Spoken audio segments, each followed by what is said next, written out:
De esto que te dices te voy a contar una anécdota que me pasó a mí recién entrada a trabajar con José Luis Gómez, que todos conocéis, el gran director y el gran actor. Pues yo empecé con él hace muchísimos años y no nos conocíamos, le hablaron de mí tal y cual, entramos en conexión y llevaba yo 6 meses trabajando con él y un día se me cae del bolso una foto que estoy con 5 niños. Y él dice, mira, serán tus sobrinos, ¿verdad? Digo, no, son mis hijos. Tus hijos no me lo creo. No has llegado tarde nunca. No me has faltado nunca al trabajo. No has dejado de quedarte por la noche. No es posible. Digo, no, vente conmigo a mi casa y allí lo conocerás. Det tydligaste när jag började tänka på det är ju att jag är pappa. Och jag har glädjen att få 3 döttrar. Och där började vi resonera om det. Och jag spelade som sagt mycket när jag var professionell musiker. Och mina barn var med mycket när de var små. Och vid ett tillfälle så sa min äldsta dotter som då kanske var 10. Och de hade varit med mig på en repetition. Och det var på operan. Och man sa, men pappa finns det ingen musik skriven av tjejer? Jo, så det gör det ju. Ja, men varför spelar ni aldrig det då? Och då klackade till någonting i mig och då minns jag att jag bestämde att om jag någon gång hamnar i situationer där jag kan påverka det, då ska jag göra det. Fördomar och stereotyper som handlar väldigt mycket om att inte se på fakta utan att känna, att uppleva istället för att se på till exempel hur fördelar vi pengar rättvist. Det kan inte vara så att vi bokar ett program som ser jämställt ut men att 10% av pengarna går till kvinnor och 90% går till män. Och där är det väldigt ofta så att stereotyperna handlar om att det handlar om kvalitet och det handlar om upplevelse, vad publiken vill ha. Och det vet vi idag att allt det där är fördomar. No sé si viene de la problemática de hoy en día o es una problemática de raíces, ¿no? De raíces históricas, de raíces culturales, el daño que ha hecho la religión a lo largo de los siglos. Entonces yo creo que donde se tiene que ir realmente es a la base educativa y a los fundamentos de la igualdad de condiciones sobre todo hay que partir, ¿no? Yo creo que se conseguirá que haya igualdad entre razas, mujeres, géneros, tendencias, lo que le quieras llamar, en el momento que haya una igualdad de preparación, de condiciones en cuanto al acceso a la cultura, a los estudios y todo eso, a poco, pues será equitativo de forma natural, ¿no? Es que hace muy poco mi propia madre no podía tener una cuenta en el banco si no era con permiso de mi padre, o sea que no estamos hablando de que sea una cosa de, bueno, es que antes, no, hace muy poco, ¿no? Que no se nos olvide que un paso muy pequeño atrás puede ser muy grave, ¿no? Pero sí es verdad que a ella sí, a la generación de mi madre, se les enseñaba eso en el colegio, entonces eso sí lo tenían más complicado, ¿no? Alguien que le enseñas de base que tú estás diseñada y estás hecha para servir a tu marido, para estarte calladita, que tus problemas no importan y que tú estás ahí y tienes que aguantarte porque no vales para otra cosa. Los hombres hemos sido educados pues para otro tipo de cosas, ¿no? Para que nuestro cuerpo sea algo útil, pues para hacer cosas, pero no para expresar o para como digo, para mostrar belleza, ¿no? Entonces, hacer eso se ha considerado tradicionalmente o de las mujeres o de los homosexuales, ¿no? Entonces, yo mismo no quería aprender a bailar sevillana, me apuntó a la fuerza de mi madre, ¿no? ¿Por qué? Pues porque todos mis amigos decían que eso era de maricón, ¿no? Entonces, las cosas, ¿no? Después me ha alegrado muchísimo, ¿no? Pero claro, tenemos una presión que yo ni recuerdo quién me lo dijo, pero está ahí como una forma de de mandato, ¿no?, que tenemos ahí todos metidos. Está ahí en el ambiente, es como el virus. ¿Lo ves? No. Y está ahí. ¿Está haciendo daño? Sí. Pues es lo mismo que pasa con el machismo. El machismo está ahí. No lo ves, no lo puedes agarrar.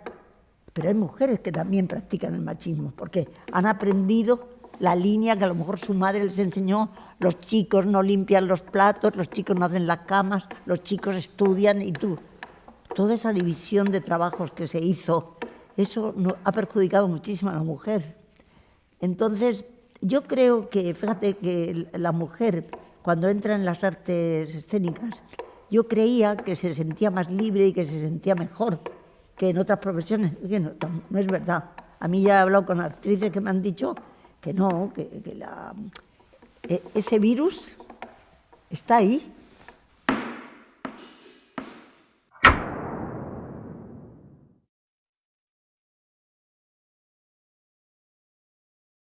Creo que los puestos de liderazgo están contados, pasados a maquinistas en un teatro hay 20 y dirección hay 1.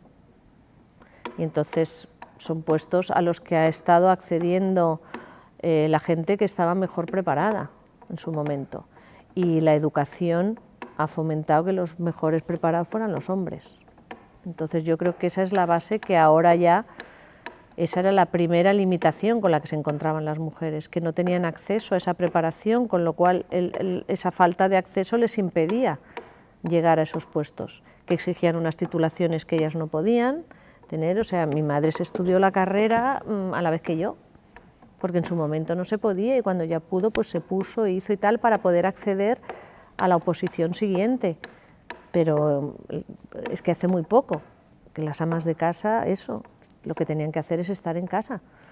Y entonces, en el momento que ya hay un acceso igualitario a la educación y al poder profesionalizarse y poder competir, el tapón que puede haber más es que llevamos muchos siglos con puestos de liderazgo ocupados solo por hombres.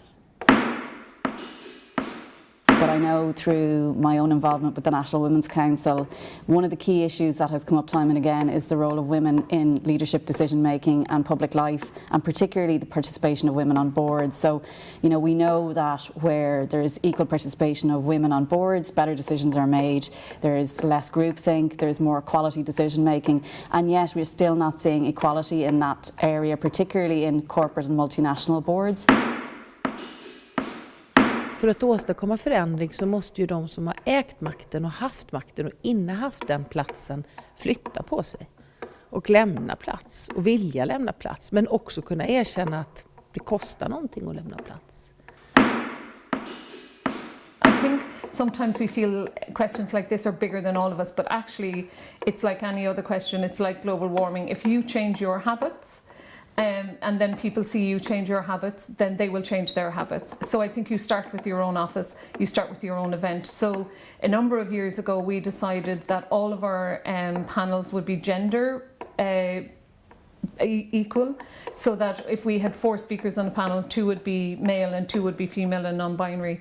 And we've also then 6 years ago decided to do as much as we can. That's not always possible because unfortunately in our industry you really have to go looking for the non-male people working in an organisation, and you have to dig them out. The pleasure in doing that though is that when you find the female label person, they're usually so amazing at their job because they have to do their job so better to be even seen alongside a male in their organisation for promotion, that you're very often unearthing some amazing gems. And then because you're the event that shone a light on them and invited them to speak at a global event, then they become just such great pals of Ireland. So it's not a selfless endeavour. What we find is that we benefit from these people shining as much as they do. So go look for people. Go look. If you know it's not good enough to say I can't find them out, they're not there. Go look for those people in those organisations, and give people a chance to speak. Maybe before the level you would normally at your event, but know that people will always rise to the occasion. Kunde man ju sätta som chef kan man ju sätta krav. att det är en förutsättning när en artist kommer hit att vi vill att du föreslår ett verk av en kvinnlig tonsättare.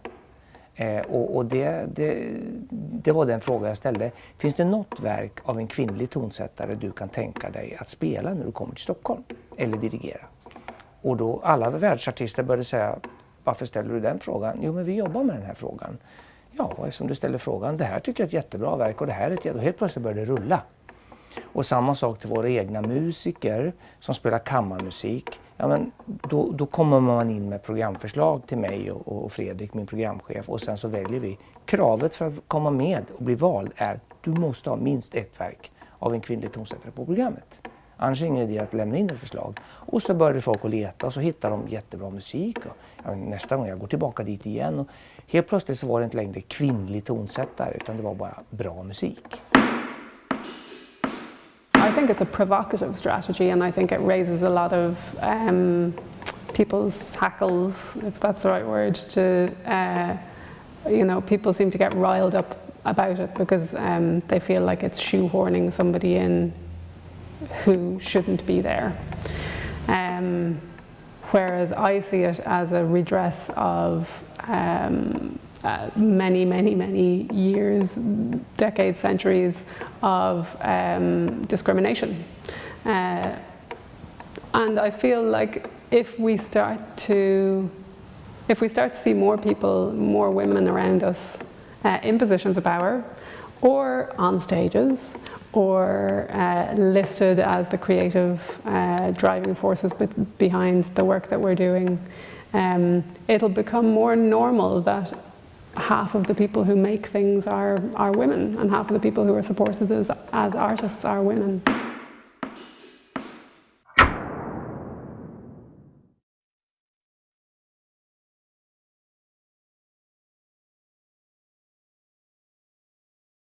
So the gender pay gap is obviously an issue that is all pervasive. It's been in Ireland quite a topic of conversation for a number of years. In fact, up until our joining the EU in 1973, the Irish gender pay gap between men and women was anything up to about 50%. It was a particularly stark figure at the time.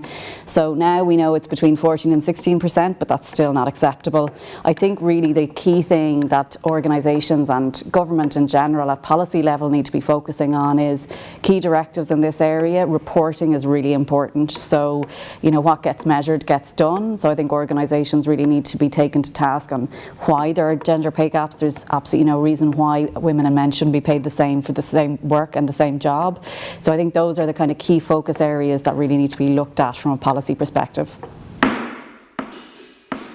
Jag har fått lägre lön än annan, men jag har varit väldigt påstridig och ställt frågan vad får den här personen i lön jämfört med mig själv. Men det är ju också en kamp man måste bedriva hela tiden och jag tycker det är ganska tråkigt.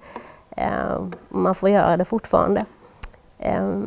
Men jag önskar att det skulle finnas en transparens och kanske också att det finns, där skulle jag nog tycka det var bra om man hade någon lag, är väl fel att säga, men någon form av liksom tariffer hur det ska, och inte den som skriker högst och så.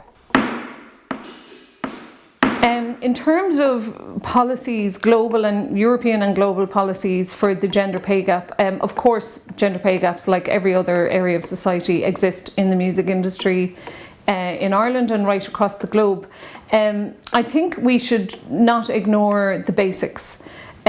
People should be paid for their work, and when people are being paid for their work, their gender should not have anything to do with it. If you are a professional who does a job, you should get paid for that job. Right now in the music industry, people are being paid differently for the same job, and that can't work. That can't be sustained in any industry, and the arts and the music industry that I work in are no different. I think often we look for complicated policies, for complicated questions. This isn't a complicated question. Pay people what they're worth. Pay people equally for the same job. Pay them more for higher jobs and higher earnings. People should be paid for the work they did before they came to you and the network they bring to you as an organisation, and that shouldn't matter whether people are male, female or non-binary. It should be that people are paid for their value and their value within the value chain of whatever industry you work in. it baffles me that the music industry and the arts industry and every industry actually in the world seems to be ignoring that very, very simple fact. Pay people what they're worth. Framförallt så handlar det om att hitta den här jämlika synligheten bland de olika konstformerna, för även där har det ju varit så att under många år när jag jobbade inom dansvärlden så handlar det ju väldigt mycket om att synliggöra danskonsten. Den nutida danskonsten som var i princip otroligt osynliggjord, eftersom det är en majoritet kvinnor som jobbar med den nutida dansen, så var det också, hör och häpna, den konstformen som fick och fortfarande får minst bidrag och offentliga medel. Så att där fanns det ju väldigt tydligt en parallell mellan osynliggörandet och finansieringen. So I think to achieve change, the most important thing is to recognise that the problem is systemic and to address those root causes of inequalities where they're creeping into your working practices. And if you can address those, and that could be from something like looking at how maternity leave affects people's ability to access salary increments. It could be about routes of access. So are your application materials accessible enough? Are your job descriptions keeping people out in a way that you might not even understand that you're doing? And so I think a real willingness to break the mold, to understand that if you keep doing the same thing, you'll get the same results. So actually looking at every single process with fresh eyes and getting outside expertise to help you do that, so that you can change the way that you do things in order to reach different communities and get different results. Creo que está marcado, que ahora sería, bueno, ahora también porque ahora sería un delito. Si de repente hay el cargo es tal y si viene una señora cobra menos. Pero es verdad que sí me llega que hay en el mundo audiovisual y en otras tal de las partes artísticas sí siguen cobrando más los hombres. De hecho, en casi todas las galas de los Goya y de no sé qué, siempre hay alguna mujer que reivindica que esa diferencia salarial existe. Para mí, el feminismo es una revolución contracultural. Hay una cultura en que tiene relegada a la mujer, en que ya asignado si es productiva o no es productiva, la mujer es así, y si no la tengo me estorba menos, porque así yo tengo el poder. Pero es que contra esa contracultura hay que luchar los dos.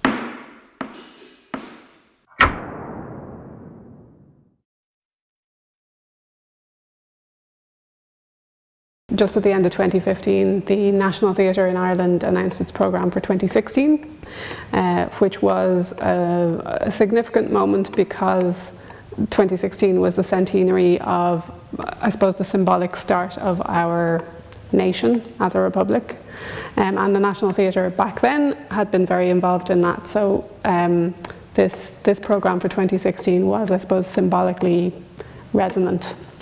And I was on social media at the time and I saw the announcement, and I noticed very quickly that if you counted up the artists involved, there were very few women, writers or directors.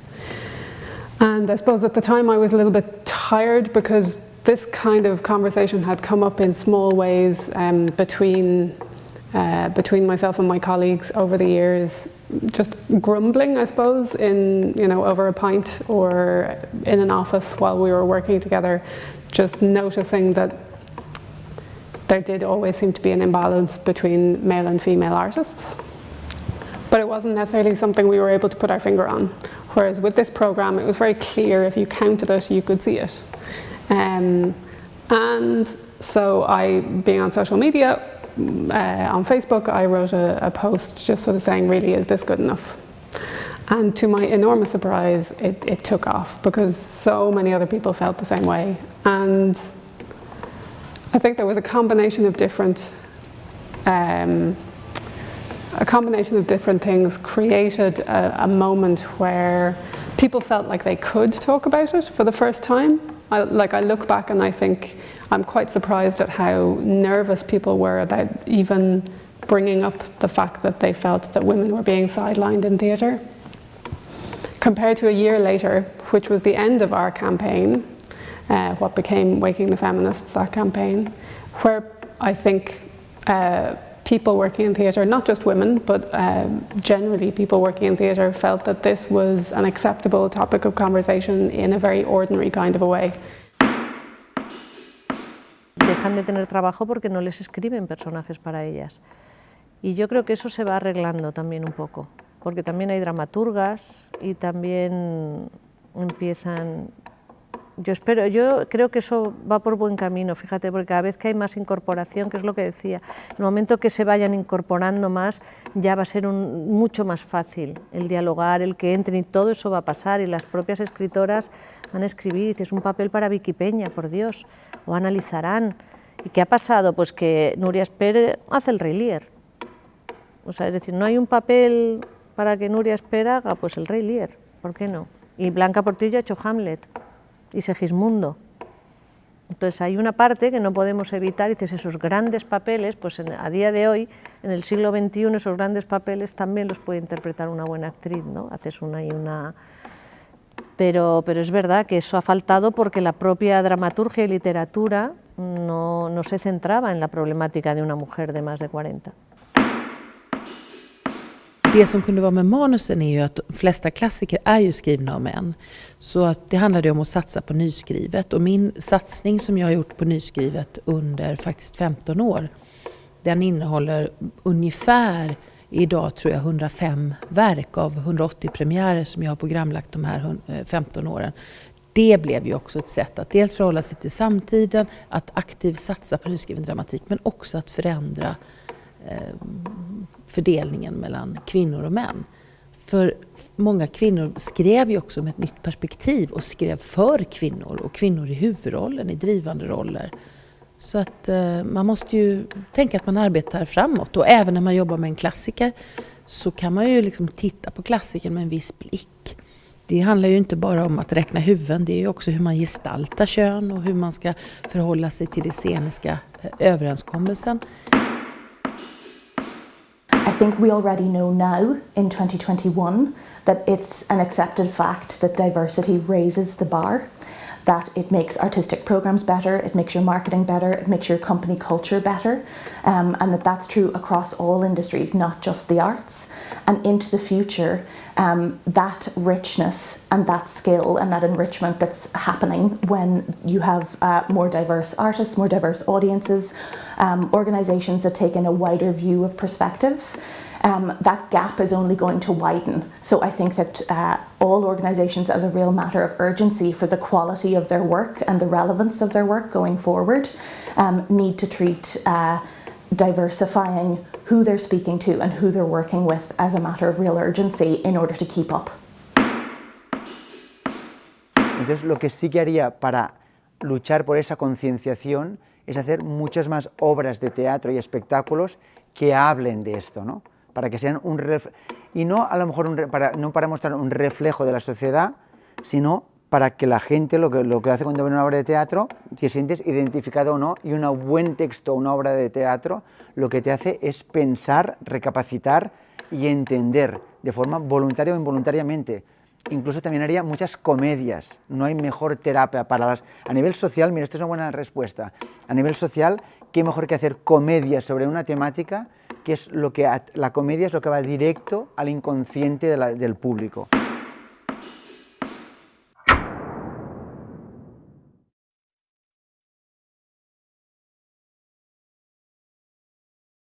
It's really interesting for me that it has rankled male professionals and artists who think they're right on, but aren't. We had a weird situation on Twitter a number of years ago that I was involved in, where an artist was so dismissive of, there was a female writer, artist and writer, who was commenting on the Me Too movement and her experience of it. And it's quite a brave thing that she did, and what she was talking about was that the male artists around her kind of didn't believe her because they didn't see it, and she was inviting them to kind of open their eyes and see it. And this particular male artist in Ireland insisted that because there were women on his team, then there was no there was no problem with the music industry in Ireland, and that no one suffered sexism or anything, and went as far as to say to me on Twitter that of course I haven't, because I'm too strong and no one would dare cross me, which is ridiculous. Of course I weekly suffer from sexism in the music industry, even how I'm talked about in the music industry. So I think the thing for me that rankled was when I and a female reporter pointed out his irony to him. He asked us for proof of where we had experienced sexism, but when a male artist and a male journalist pointed it out to them, he thanked them for the education moment, and we both pointed out the same thing. So we've a lot of work to do in Ireland, and people, I think, don't recognise the difference between sexual attacks and sexual inappropriateness and sexism. Så var det. Och jag kan fortsatt som man, som institutionschef, som styrelse i en bransch- och arbetsgivarorganisation och ordförande skämmas över att jag inte såg eller valde att se eller att höra. Jag kan inte än idag riktigt svara på när alla de här vittnesbörden dök upp. Såg inte ni? Hörde inte ni? Har det inte jag måste säga att för mig är det ett nederlag att jag inte såg det. Men efter det så är det ju liksom verkligen att man är på tå i att försöka följa vad ser man, hur driver man vidare, hur kan man förbättra. Och det bestämde sig också vår bransch- och arbetsgivarorganisation för. Det här är, på varje styrelsemöte är det en punkt där vi får rapporter tillbaka från de som jobbar. Vad händer i Sverige? Hur ser det ut? Har vi örat mot marken? Hur kan vi fortsätta? För aldrig tappa blicken på den här frågan. Vi är långt ifrån bra, men vi gör så gott vi kan. I Sverige hade vi ju liksom, jag vet inte hur många, om det rörde sig om närmare 50 upprop. Väldigt starkt genomgripande för hela samhället. Sjuksköterskor, brandmän, journalister, teaterarbetare, överraskade barn, ungdomar. Jag tror att det har förändrats på djupet som samhällsstruktur. Och jag tror att det har förändrats för männen, att det finns saker som man kanske inte har tänkt att man är sedd i om man gör. Om man går för långt i en kränkning eller så. Som man hädanefter alltid kommer att veta någonstans att det där är inte okej om jag gör så. Och sen så tror jag att vittneskulturen har förändrats enormt. Att om jag ser någon göra något med någon annan, så vet jag nu också att det är också min skyldighet att säga: hörru du, stopp, vänta lite, vad händer där nu egentligen? Så att det finns liksom både stöttning och liksom en blick på allas rätt till sin egen kropp som MeToo handlar om. Det är inte bara jämställdhet, men jag tror att sexuella trakasserier och tycker att sexuella trakasserier är den mest aggressiva formen för ett uttryck av bristen på jämställdhet. Det speglar liksom bristen på jämställdhet. Att oftast när vi börjar en produktion så pratar vi om hur vill vi att det här rummet ska vara och vad är det som är tillåtet och inte tillåtet i många, på alla plan då. Hur man repeterar och det här med närhet och så. Och också mina tidigare arbetsplatser hade vi också en policy. Det finns likabehandlingspolicy i det här huset, men jag är inte säker på att de har något med sexuella trakasserier, det känner jag inte till. Och sen också att det måste ju hela tiden, när någonting sånt händer, så uppmanar de som man arbetar med att ta upp det med en gång så man kan liksom stävja det. Och det är inte alltid så lätt för de som är på golvet och jobbar tillsammans. Men just det där med att man börjar med en repetitionsperiod och prata om vad är okej och inte okej. Jag tror att el feminismo está abriéndonos los ojos a todas las personas, muchísimo. Yo no he conocido en estos últimos años un movimiento más fecundo, la verdad, ¿no? Pues porque revisa todo absolutamente, ¿no? Desde la historia, desde las relaciones personales, las laborales, todo realmente, ¿no? Entonces, ya está bien, ¿no? Vamos a decir, mira, me arriesgo a perder algunos de mis privilegios, pero que yo abre los ojos. No hay peor sordo que el que no quiere oír. Y si tú estás hablando de la realidad y creen que esa realidad te la estás inventando, dicen, mira, chao, chao, que yo no puedo perder el tiempo. Claro, porque a mí me han negado cosas que eran ostensibles, que estaban ahí.